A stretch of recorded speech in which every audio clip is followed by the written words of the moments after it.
The air suspension on the Mark II is playing up. Summer's on its way. Let's see if this is a free fix or I'm going to have to spend £600. In this episode, we're going to pull the valve block out, make a tool for it, tear it down, see if we can see what the issue is, and see if we can get a win out of this. Lo and behold. But for now, you guys stay here. I'll grab the tools.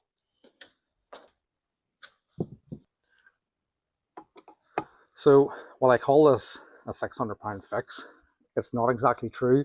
This is actually a knockoff of an Acura VU4 valve block that I bought 8, maybe 9 years ago. To be honest, the budget was incredibly tight. I sold a lot of rare VR6 engine parts to fund the entire air suspension build, and every penny was a prisoner, as they say. This was a case of save money where it counts. And to be honest, when you see these valves stripped down, there's nothing to them. They're very, very basic. There's also a very good chance that I'm going to butcher this going forward for something I want to do in the future, which we'll have a look at. But that's kind of wishful thinking that this is actually going to be savable. So let's not get ahead of ourselves. Disconnect this plug. And there we go. Let's see what we can get. Time to see what is wrong with this. Now, these things are not complicated, like I said. I suppose I'll give a quick intro. Is the block at the bottom is an aluminium block machined, and it has 8 solenoids on it that control the passage of air depending on what way you open and close them, which is all controlled by the digital management. This bit in the top is a circuit board that connects the connector here and the pins to the solenoids. I don't really know why, but one thing is it makes it very asymmetrical, which I absolutely hate. So I'm going to delete this plug. Now, I don't know how to do it. I've seen it done. I'm going to work it out because I always do. And that's arrogant, and that'll come back to bite me in the ass, I'm sure. But it is what it is. So we'll pop these off, lift the circuit board off carefully, and hopefully see what we can find.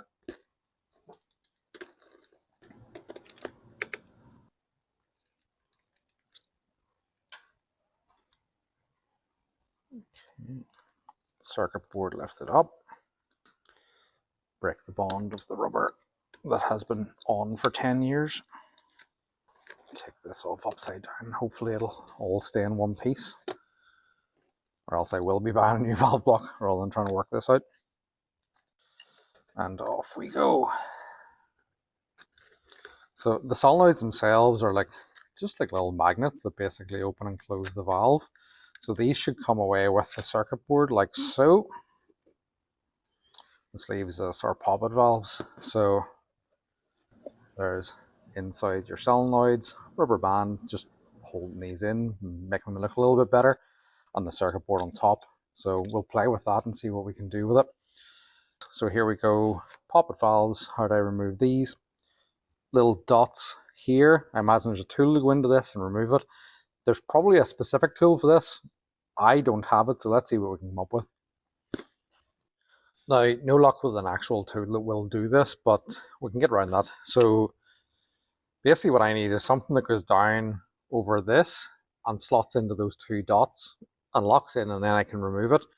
So I think the plan is to take this old cheap socket, not cut away what we don't need, leave 2 lugs that go into this, drop it down over, turn it off. So let's see how successful or unsuccessful that is. But first, grinder time.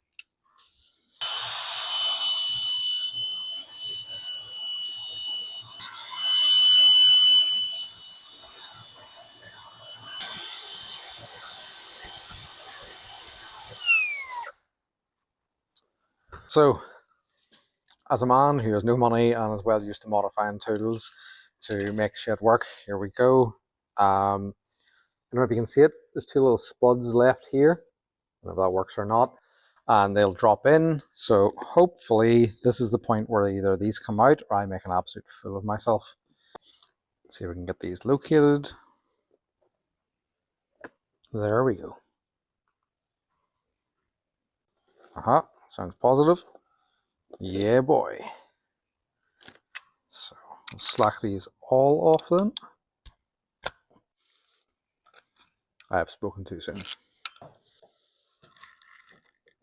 Aha, there we go. Just took a little bit of pressure.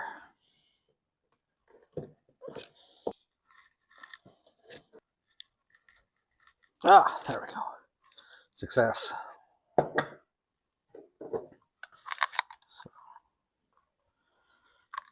And they're turning out nicely, which is good. I'll be honest, I have no idea what I'm looking for here, but I'm hoping to find something incredibly obvious and go, ah, there's my problem. And this will be a free fix and not a few £100 fix. So this is the one I suspect is the issue. So let's see what's happening in here. Okay, so there's our poppet. Oh, lo and behold, plastic. So yeah, there's a little bit stuck in this valve, which I assume is enough to keep this open. But yeah, I'll grab the tweezers, lift it out and show you guys. I thought it'd be better to get you a little bit closer and you actually see what's going on here, but we have potentially found the culprit. So grip this little guy. And there we go. I don't know if you can see that or not. That tiny little piece nearly cost me £600 or £700 for a new valve block. Hopefully that's it solved. But now to put it back together and see if it works.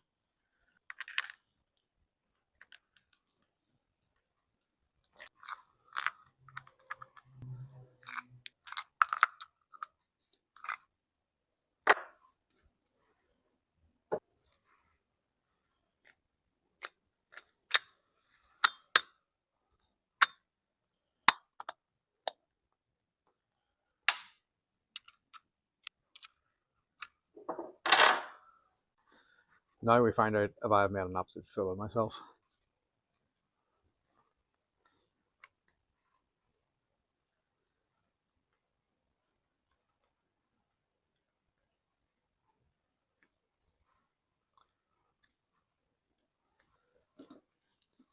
The moment of truth. This is the point where I wonder, am I an absolute idiot or an absolute genius?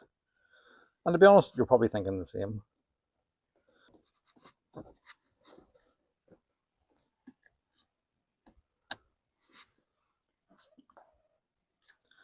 Let's go see if I'm an idiot or a genius, because as we know, this didn't work before.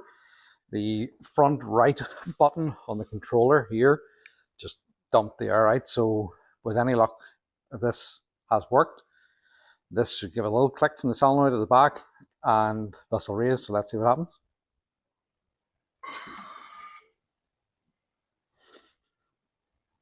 Yeah, it worked. That's good. I genuinely didn't know what was going to happen there, so I'll take that.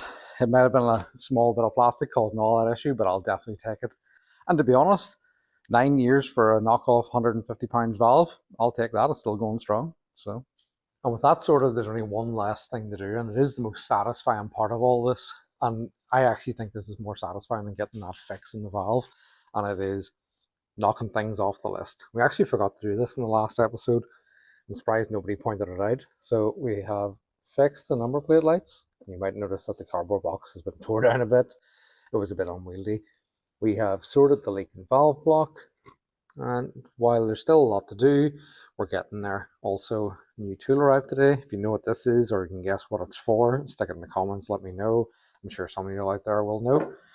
If you like what you're seeing, hit the like button, hit the subscribe button, and you can keep in contact with what we're doing. We'll see you in the next one, folks. Cheers. Bye.